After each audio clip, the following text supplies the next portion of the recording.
J'ai le grand plaisir et le grand honneur d'ouvrir l'événement organisé par le département langue, littérature, histoire et art de la faculté de théologie, lettres, histoire et art, en collaboration avec le Centre de recherche Imagines et le Centre de réussite universitaire AUF de l'Université de Liège.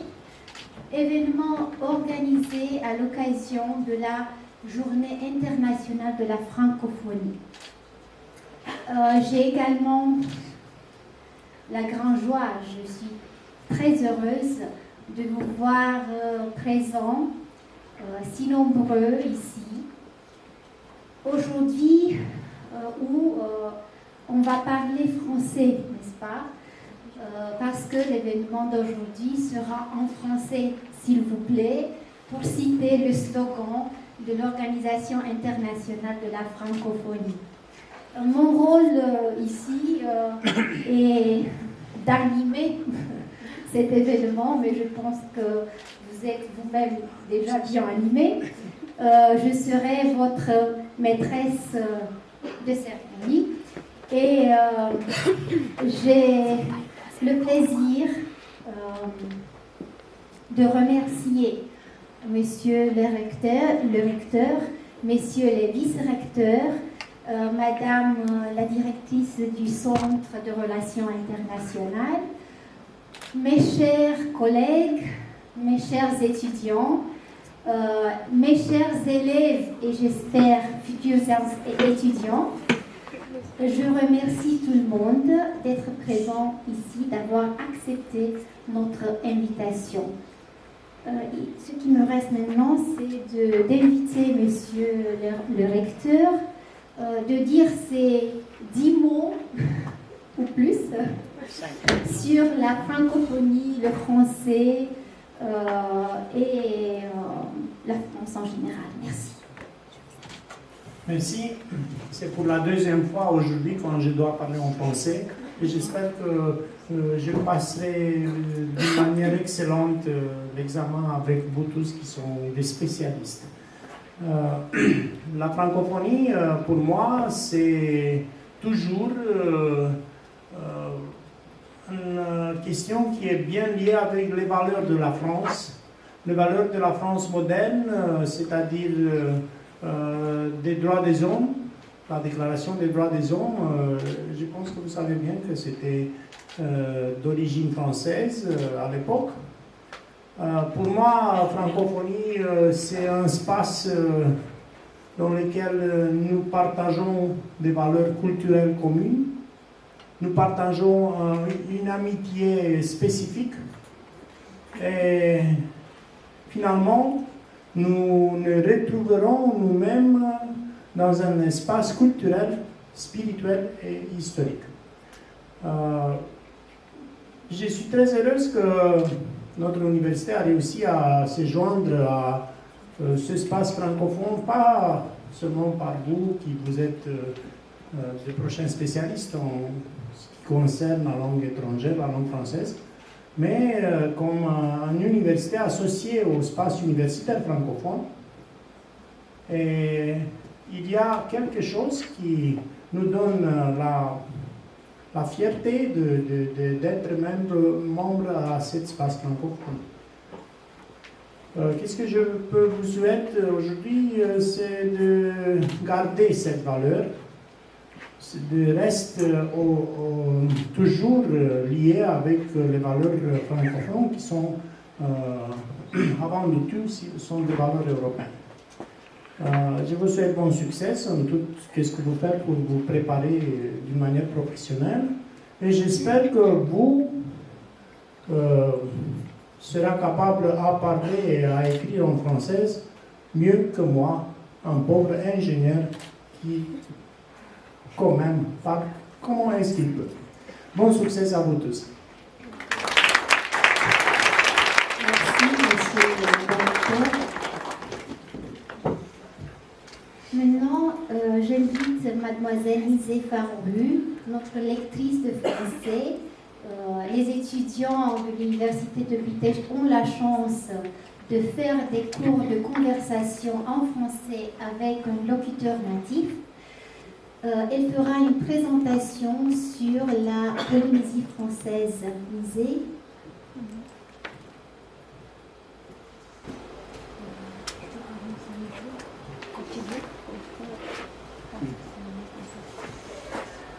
Bonjour, vous m'entendez derrière? Non? Oui? Donc, je vais vous présenter la Polynésie française. Voilà. Donc, je viens de Polynésie. En Polynésie, la première langue, la langue officielle, c'est le français. Et donc, nous avons aussi une deuxième langue. Donc, c'est une langue régionale. Donc, c'est le tahitien. Et donc, on parle les deux langues, le français et le tahitien. Et donc, ici, je vous ai écrit dans la langue tahitienne. Donc, Yaorana, Manava et Maeva, qui veut dire donc Yaorana, bonjour, en tahitien. Manava et Maeva, donc qui veut dire bienvenue. Donc, bienvenue. Bonjour et bienvenue. Donc, Manava et Maeva veut dire la même chose. Donc en Polynésie, on a notre propre drapeau parce que on a notre propre gouvernement aussi.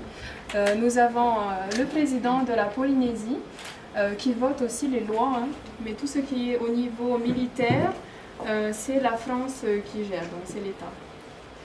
Donc pour ce qui est du drapeau, je vais vous expliquer un petit peu. Donc la couleur rouge est dominante parce que donc ça vient de la ceinture de plumes rouges, parce qu'à l'époque, il y avait donc une famille royale en Polynésie. Et donc les personnes, les membres de la famille royale pouvaient porter la ceinture de plumes rouges uniquement. Les autres personnes ne pouvaient pas.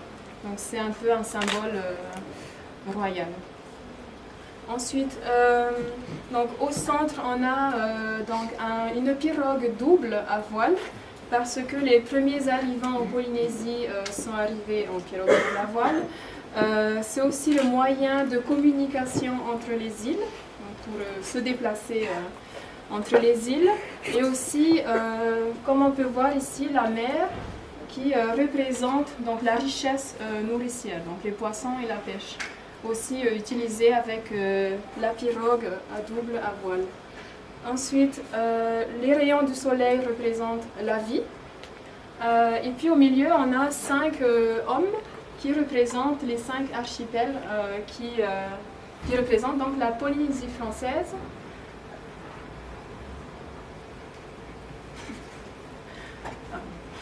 Donc la Polynésie française a 5 archipels, est composée de 5 archipels, on va voir plus tard. Donc je vous ai mis cette image parce qu'en Polynésie, on accueille les personnes avec une couronne de fleurs, comme ici. Et par exemple, à l'aéroport, on accueille les personnes aussi avec les couronnes de fleurs. Quand il y a des événements, on accueille aussi les personnes avec des couronnes de fleurs. Donc, en général, les couronnes de fleurs sont faites avec cette fleur. C'est l'emblème de la Polynésie. Donc, ça s'appelle Tiare Tahiti. En français, fleur de Tahiti. C'est littéralement. On peut aussi voir donc, cette fleur ici sur l'avion de la Polynésie, parce que bon, c'est l'emblème de la Polynésie. Ensuite, dans le monde, pour ceux qui ne savent pas, donc on se trouve ici, là, tout petit. Et la Polynésie se trouve donc ici dans l'océan Pacifique, donc sud. Donc c'est très loin, il y a 22 heures d'avion entre la Polynésie pour aller à Paris, en France. Il y a 22 heures, parce qu'il y a 10 heures, non, 8 heures. Oui, 10 heures. Non, en fait, il y a 8 heures de Tahiti à Los Angeles. Ensuite, il y a 2 heures d'attente, escale. Et ensuite, 12 heures pour aller à Paris. Voilà.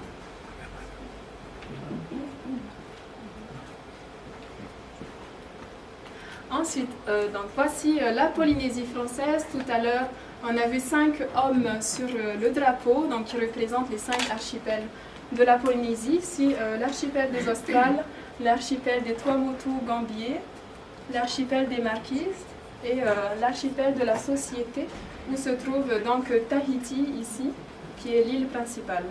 Donc je viens de Tahiti, l'île principale. Une autre fois. Oui, donc ici Papeete, c'est la capitale de la Polynésie. Et il y a à peu près 60-62 km. L'île, voilà, l'île fait 62 km. Voilà, donc il y a 1 heure en voiture en fait, pour aller de la capitale à ici. 1 heure. Ensuite, pour ce qui est du domaine donc des Miss, en France, je ne sais pas si en Roumanie, il y a ça, non? Non? Oui, voilà. Donc, je pense que dans le monde entier. En France, au mois de décembre là, de 2018, a été élue donc, la Miss France, et la Miss France est la Miss Tahiti. Voilà. Donc elle s'appelle Veimalama Chavez. Voilà, donc on peut voir un petit peu à quoi elle ressemble. Donc c'est quand elle a été élue Miss Tahiti, et ici, donc Miss France 2019 à son retour en Polynésie. Ensuite, donc dans la culture polynésienne, il y a la danse traditionnelle. Donc comme je disais tout à l'heure, tout le monde apprend à danser, donc les filles et les garçons, dès qu'on est petit, enfant à l'école, il y a des écoles de danse. En général, tout le monde est inscrit dans une école de danse, voilà, donc les garçons et les filles. Donc je vais vous montrer une vidéo, vous allez voir un peu à quoi ressemble une danse traditionnelle. Donc la vidéo dure 2 minutes, donc c'est pas très long.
Ici, il y a le Heiva.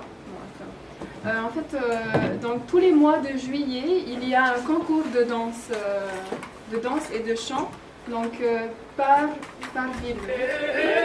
Les villes, Donc chaque ville de la Polynésie forme un groupe, bon, les personnes qui veulent forment un groupe et s'inscrivent donc au concours de danse et de chant. Donc le concours s'appelle Heiva. Donc tous les mois de juillet, il y a ce concours. Donc c'était un groupe, c'est le groupe qui a gagné en 2016. Ça signifie quoi? Heiva, ça veut dire quoi? Oui, ça veut dire juste festival.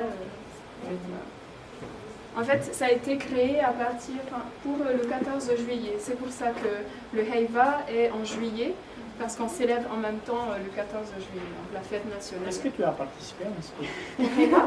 Non. Non, je n'ai jamais participé au Heiva, mais après il y a, donc ça c'est le Heiva au niveau vraiment de la Polynésie. Après, dans chaque petite ville, il y a des petits Heiva. Voilà. Voilà. Ou par exemple, à Noël, il y a aussi, par exemple, moi j'ai participé une fois à Noël. Les caméras, la télé, ils sont venus filmer donc, le groupe dans lequel j'étais et puis ils l'ont montré pour Noël. Voilà. C'est vraiment...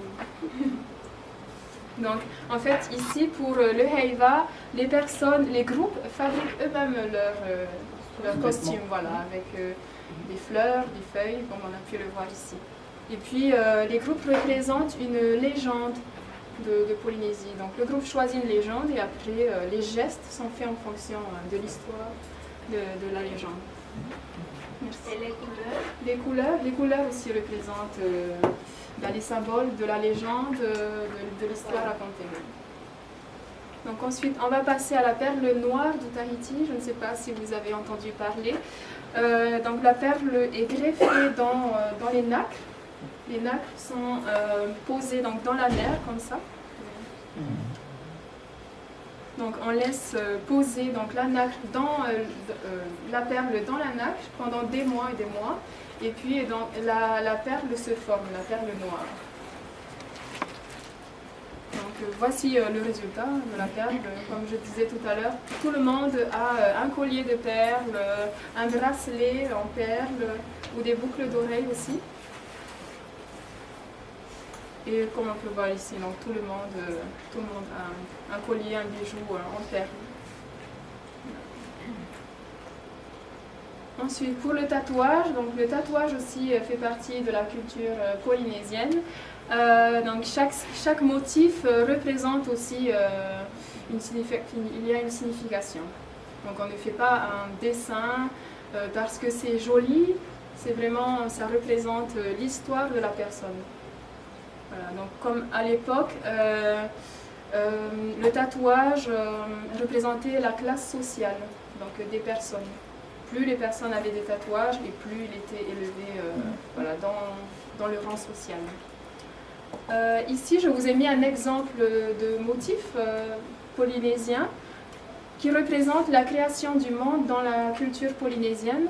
Donc, ici, on a le dieu dans la culture polynésienne qui a créé donc, les océans. Ici, on remarque les vagues de la mer.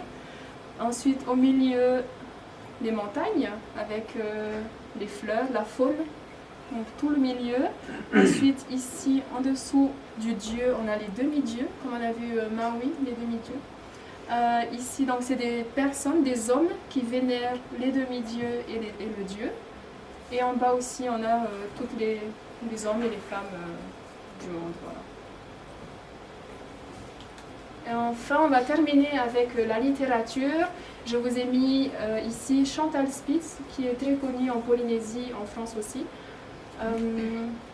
Ici aussi, je vous ai mis un de ses livres, donc c'était mon préféré. Voilà. Donc, L'île des rêves écrasés, où elle raconte un peu l'arrivée des Européens en Polynésie. Et donc, une fille polynésienne se met en couple avec un Européen. Et donc, elle voit cette union comme une trahison. Une trahison du peuple polynésien. Et voilà. Ensuite, comme je disais tout à l'heure, ici, Chantal Spitz a 3 lignes. Donc, c'est un tatouage en plein milieu de son visage, sur son visage. Et donc c'est parce que dans les années 60-70, la France a interdit le tatouage et aussi la langue tahitienne.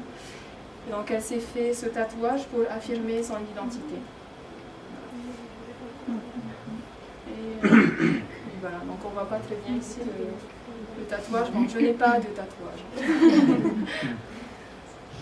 Voilà, donc est-ce que vous avez des questions? Non, c'est bon les questions? Oui? Je ne sais pas si je me rappelle bien, mais je pense que votre île de Tahiti, c'est fameuse et c'était pour moi à l'époque c'est intéressant à cause de la révolte des bandits.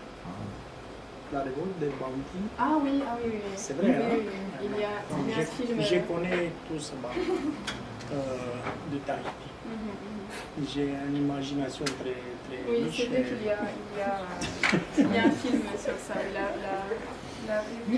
Non, oui, c'était un film aussi, mais j'ai lu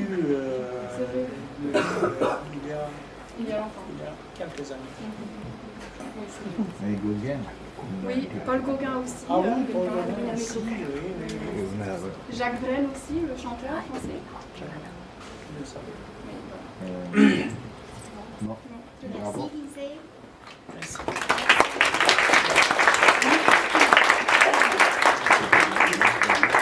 Vous avez bien choisi le titre de votre présentation. Les images que vous avez présentées ont donné, je pense, envie d'y aller. Donne envie d'y aller. Maintenant, j'invite Madame Diana Lefter, qui est en fait le cœur de cet événement d'aujourd'hui, de faire sa présentation. Merci.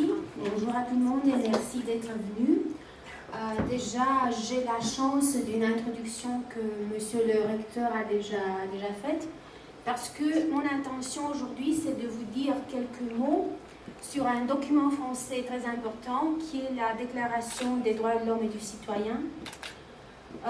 Parce que nous sommes rassemblés ici tous, parce que nous avons quelque chose en partage. Nous avons un partage, une langue, qui est le français, mais nous avons également un partage des valeurs qui nous ont été transmises par la France. Et le très peu connu XVIIIe siècle français, auquel la Déclaration des droits de l'homme et du citoyen met terme, c'est une déclaration qui a été adoptée par l'Assemblée nationale 230 ans, il y a 230 ans, donc c'est un anniversaire également pour la Déclaration des droits de l'homme et du citoyen. Donc, ce XVIIIe siècle français auquel la déclaration met terme nous a transmis, non pas seulement à la France, mais à toute l'Europe occidentale, à toute l'Europe moderne, les concepts sur lesquels notre société moderne est construite et basée. Nous avons de la France du XVIIIe siècle le concept de tolérance, le concept de liberté, le concept de sûreté, le concept de résistance à l'oppression. Ce sont des concepts qui figurent dans la Déclaration des droits de l'homme et du citoyen, mais des concepts qui figurent là parce que tout le XVIIIe siècle a travaillé pour les faire apparaître. La France du XVIIIe siècle a connu une situation assez spéciale. C'est-à-dire, d'une part, il y a eu un mouvement d'idées progressistes qui a fait naître ces concepts. D'autre part, il y a eu un régime despotique, la monarchie absolue, à laquelle la Révolution française met fin.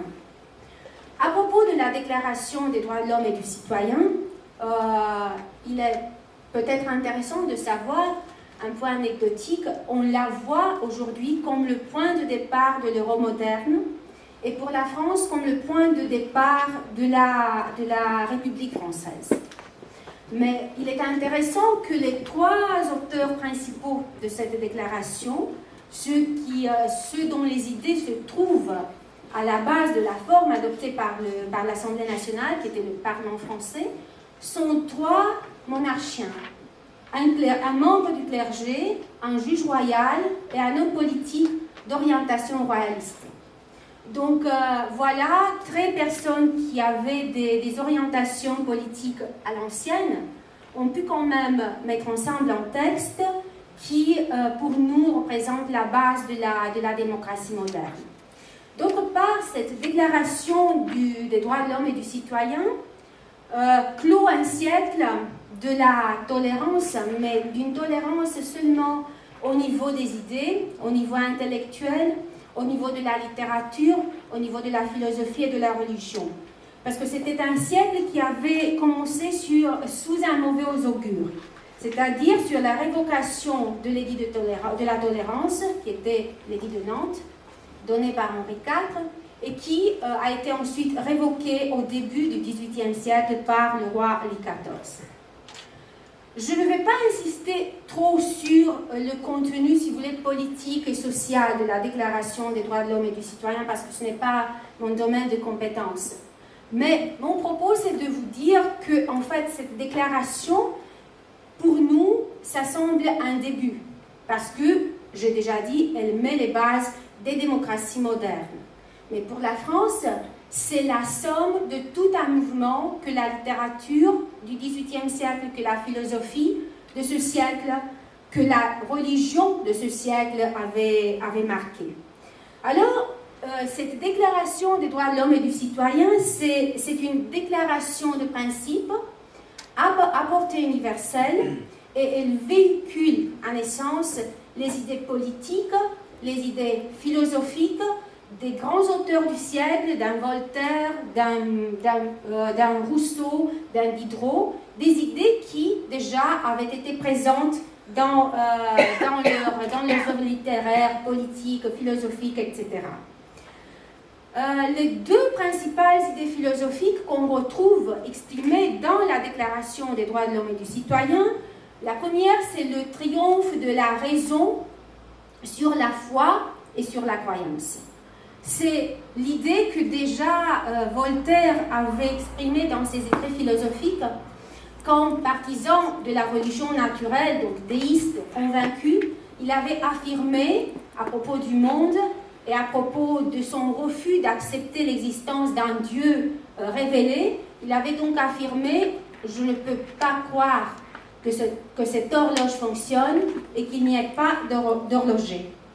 Donc voilà l'essence de la philosophie des Lumières qui se trouve par la suite exprimée dans la Déclaration des droits de l'homme et du citoyen.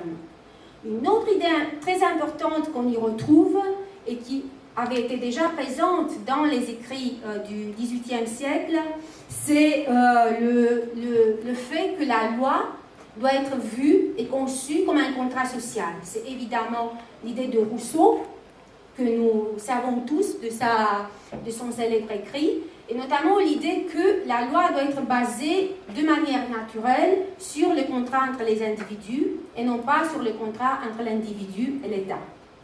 Rousseau l'avait déjà dit dans son contrat social, mais d'autres œuvres littéraires l'avaient dit de manière plus ou moins directe, plus ou moins détournée. Par exemple, Diderot, qui avait imaginé une suite fictive à la première circumnavigation française, qui s'est déroulée toujours pendant le XVIIIe siècle, cette suite fictive du voyage de Bougainville, qui s'appelle Supplément au voyage de Bougainville, présente à un certain moment la rencontre entre un équipage français et les Tahitiens, où les échanges commerciaux se déroulent selon les lois de la nature et non pas selon les lois sociales de l'Ancien Régime. Les 17 articles de la Déclaration des droits de l'homme et du citoyen présentent les droits fondamentaux de l'homme dans la vision du XVIIIe siècle. Mais tout à l'heure, nous allons voir que c'est la vision que nous partageons également dans la modernité. En fait, déjà, le premier article disait « Tous les hommes naissent libres et égaux en droit ». D'ici découle le premier droit statué par cette déclaration et qui est la liberté. C'est la liberté entendue dans tous les sens, qu'on parle de la liberté de l'individu, qu'on parle de la liberté de la nation, qu'on parle de la liberté de croyance, qu'on parle de la liberté de la presse, qu'on parle de la liberté d'expression des hommes de lettres, des écrivains en général. À la liberté qui apparaît dans le premier article et se constitue de cette manière dans le droit le plus important, dans le droit fondamental, s'ajoutent 3 autres droits qui sont la propriété, la sûreté et la résistance à l'oppression. Certainement, vous y retrouvez les droits que nous chérissons le plus dans nos sociétés modernes. Mais encore une fois, je reviens à ce que je disais tout à l'heure. La Déclaration des droits de l'homme et du citoyen énonce ces droits, mais de ces droits, on avait déjà parlé dans la littérature du siècle. Par exemple, la liberté de l'individu se traduit également dans la lutte que les philosophes et les écrivains du XVIIIe siècle ont menée contre l'esclavage. On sait que l'esclavage était malheureusement l'une des réalités de l'Occident européen et américain également. Et dans peut-être le plus célèbre des contes philosophiques de Voltaire, Voltaire imagine à un certain moment la rencontre d'un Européen qui est Candide avec un nègre au Suriname. Et là, c'est le moment de mettre dans la bouche du nègre des paroles qui traduisent toute la révolte de Voltaire contre l'esclavage. Le nègre dit quelque chose du type « Nous sommes tous issus du même Dieu, alors vous ne pourrez pas m'expliquer pourquoi vous nous traitez d'une manière tellement horrible. » Si on pense, par exemple, à la liberté de la presse, dont nous parlons tous aujourd'hui, Beaumarchais avait parlé de cette liberté dans son mariage de Figaro, en mettant dans la bouche de son personnage principal, dans un célèbre monologue, toute une critique contre la censure. Avec les fameux mots, ce ne sont que les petits hommes qui redoutent les petits écrits. Où les petits écrits sont bien sûr les articles de presse aussi bien que les pièces de théâtre, les romans. Donc voilà des idées que le siècle avait déjà exprimées. La propriété, qui est un autre droit statué par la Déclaration des droits de l'homme et du citoyen, n'est pas une idée nouvelle de cette déclaration. On parle, par exemple, beaucoup de nos jours de la propriété intellectuelle.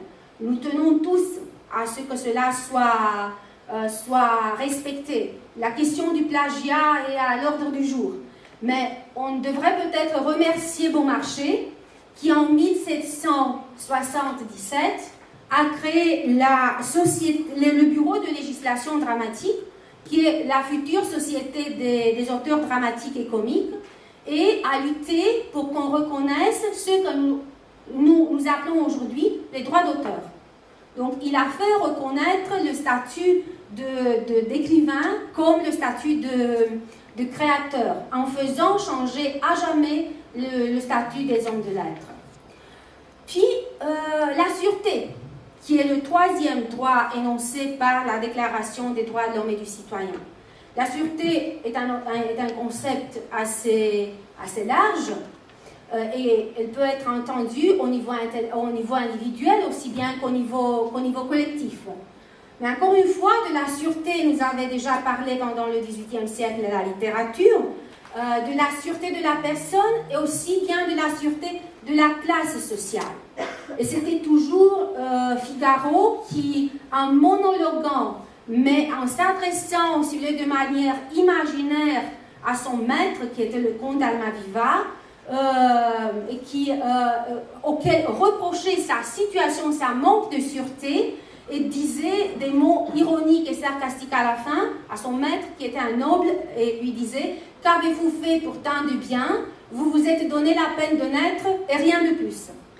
Tandis que moi, j'ai dû lutter pour obtenir tout ce que j'ai. » Donc voilà ce concept qui était déjà présent dans la littérature de la période.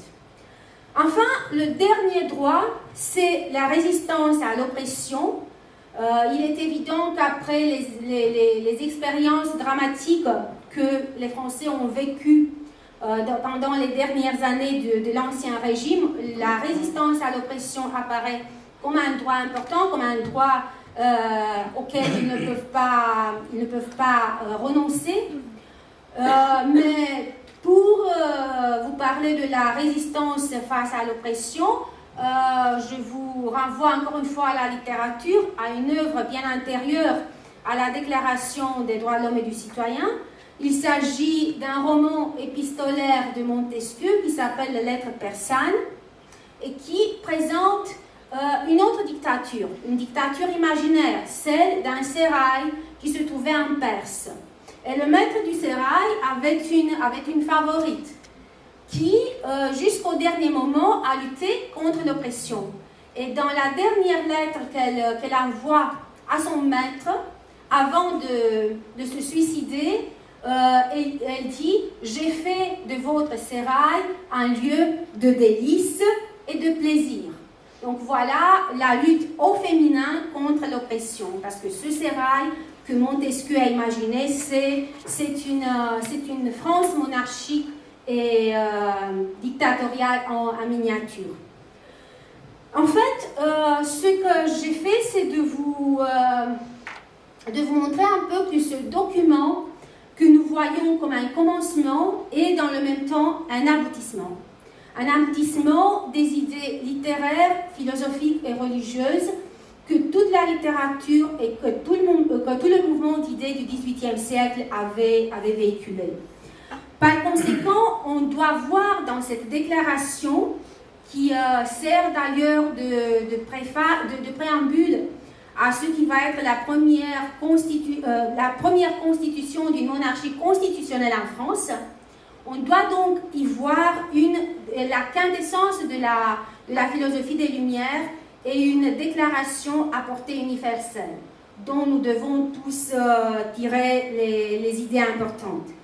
C'est donc, la déclaration, c'est donc un appel au dépassement de soi-même, et pourquoi pas, elle met une interrogation, elle nous met en interrogation, si c'est peut-être plus facile de vivre en esclave qu'en liberté. Parce que de la liberté, il faut savoir en jouir. Je vous invite donc à apprendre à jouir de notre liberté. Je vous remercie.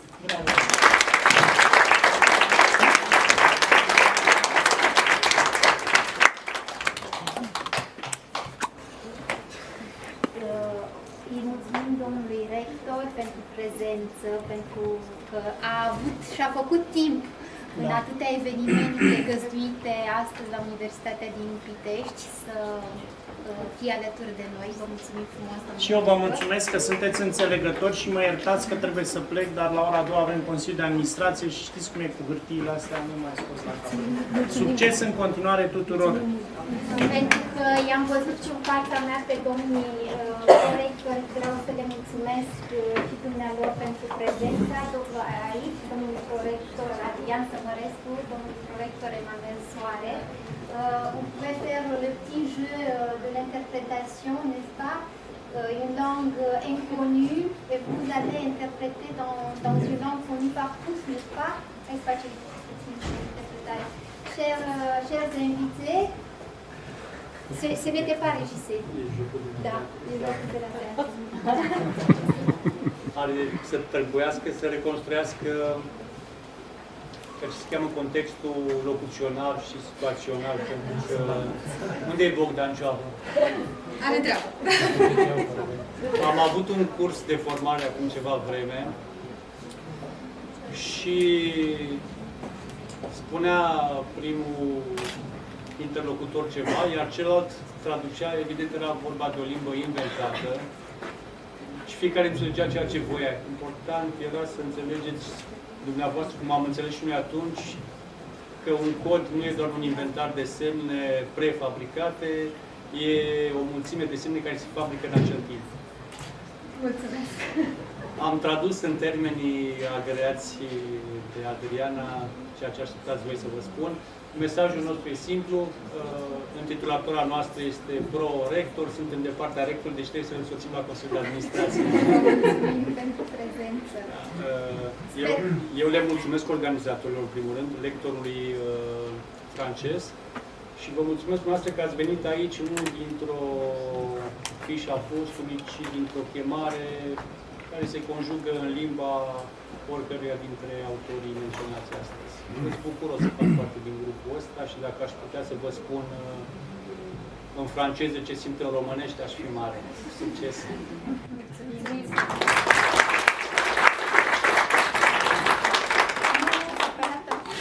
On n'a pas fini. J'invite, c'est le moment le plus important peut-être, non?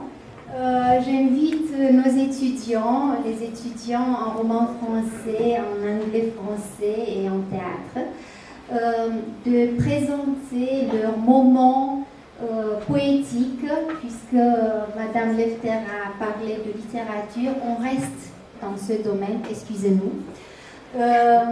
Je vous invite donc, chers étudiants.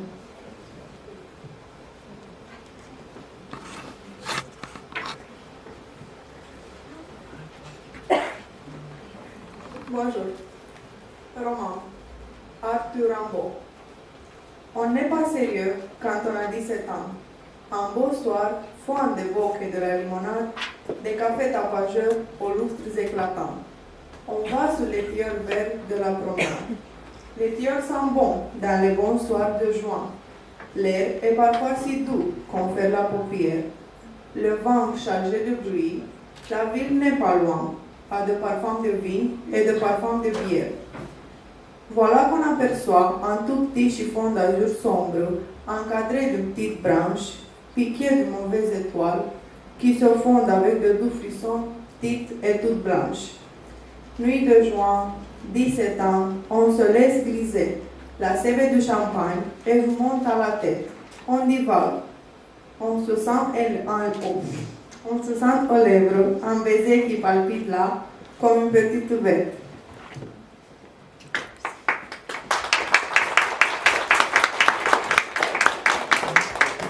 Bonjour. Le cœur romançonne à travers les romans, lorsque, dans la clarté d'un pâle réverbère, passe une demoiselle aux petits airs charmants sous l'ombre de focol effrayant de son père.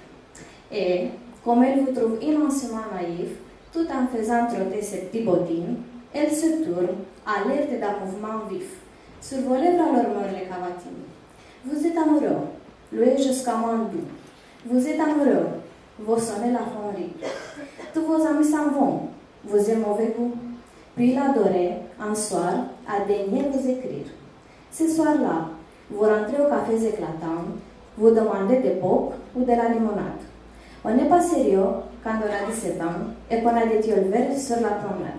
Merci.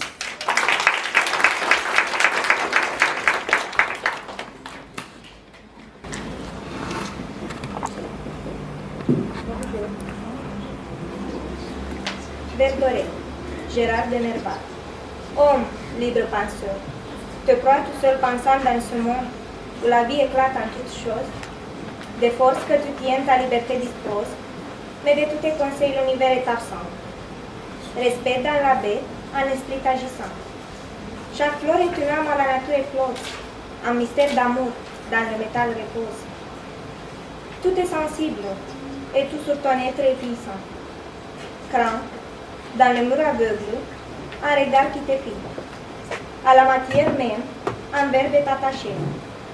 Ne le fais pas servir à quelques usages intimes. Souvent, dans l'être obscur, habite un Dieu caché. Et comme un œil naissant, couvert par ses paupières, un pur esprit s'accroît sous l'écorce des pieds.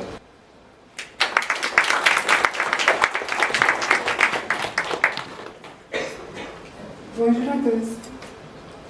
Déjeuner du matin, Jacques Prévert. Il a mis le café dans la tasse. Il a mis le lait dans la tasse de café. Il a mis le sucre dans le café au lait.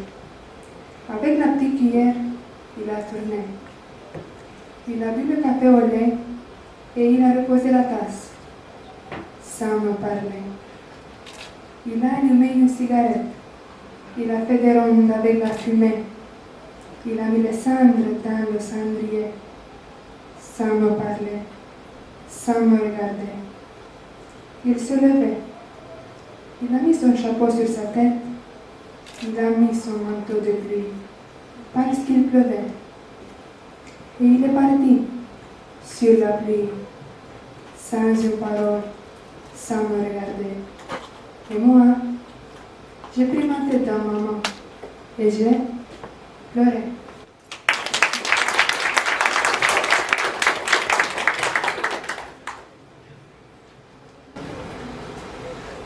Demain de l'eau. Victor Hugo. Demain de l'eau. À l'heure où blanchit la campagne, je partirai. Vois-tu, je sais que tu m'attends. J'irai par la forêt, j'irai par la montagne. Je ne puis demeurer loin de toi plus longtemps. Je marcherai les yeux fixés sur mes pensées, sans rien voir au dehors, sans entendre aucun bruit, seul, inconnu, le dos courbé, les mains croisées, triste. Et le jour pour moi sera comme la nuit. Je ne regarderai ni l'or du soir qui tombe, ni les voiles au loin descendant vers la fleur.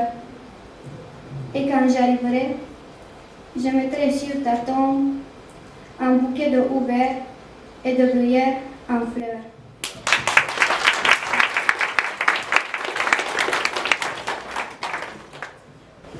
Merci beaucoup. Je vois ici devant moi mon ancien professeur qui est ensuite devenu ma collègue.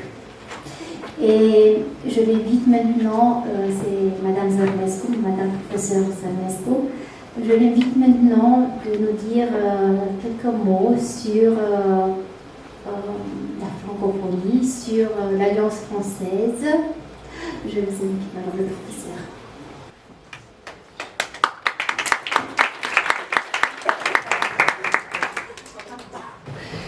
Premièrement, je voudrais remercier mes collègues pour cette invitation. Et deuxièmement, je vais vous dire un petit mot seulement sur l'Alliance française de Pitești.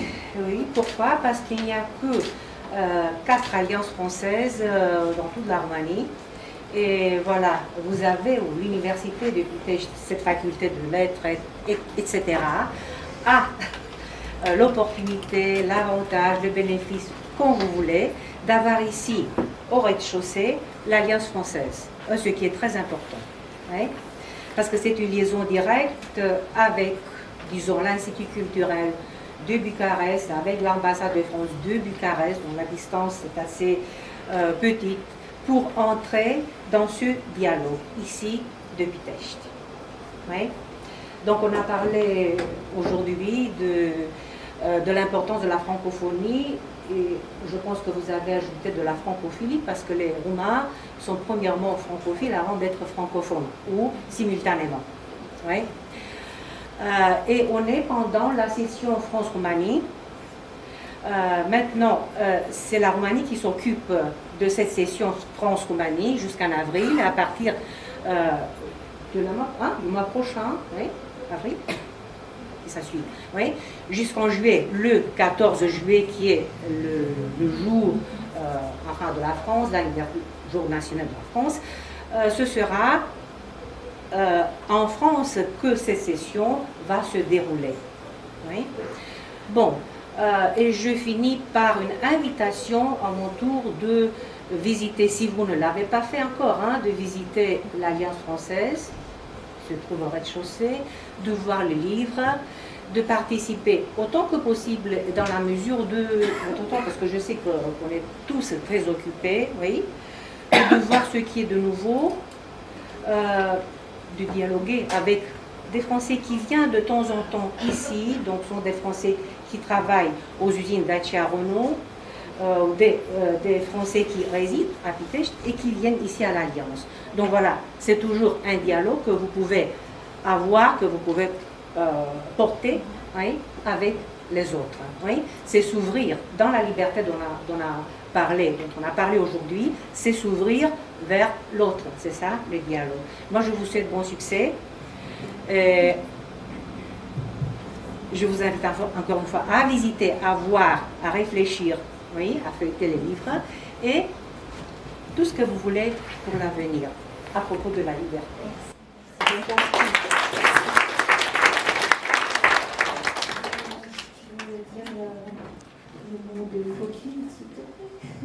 Oui, je ne pourrais pas partir d'ici sans faire moi aussi quelques remerciements. Déjà, ma collègue Diana Apostol vous a remercié tous, élèves, étudiants, chers collègues professeurs des lycées. Je vous remercie à mon tour d'être venus ici. Mais cet événement n'aurait pas été possible sans la contribution de quelques personnes du département. Nous avons tous travaillé, mais quelques-uns d'entre eux ont travaillé de plus. Donc sans leurs idées et sans leur travail, cela n'aurait pas été possible.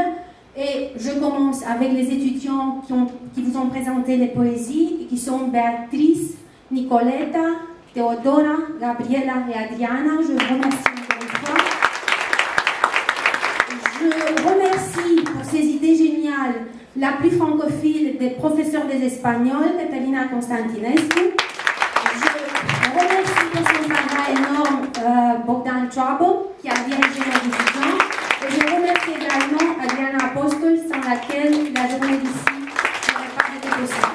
Je vous remercie tous et nous vous attendons. Peut-être vous allez devenir nos étudiants et nous allons organiser de tels événements ensemble. Merci d'être venus.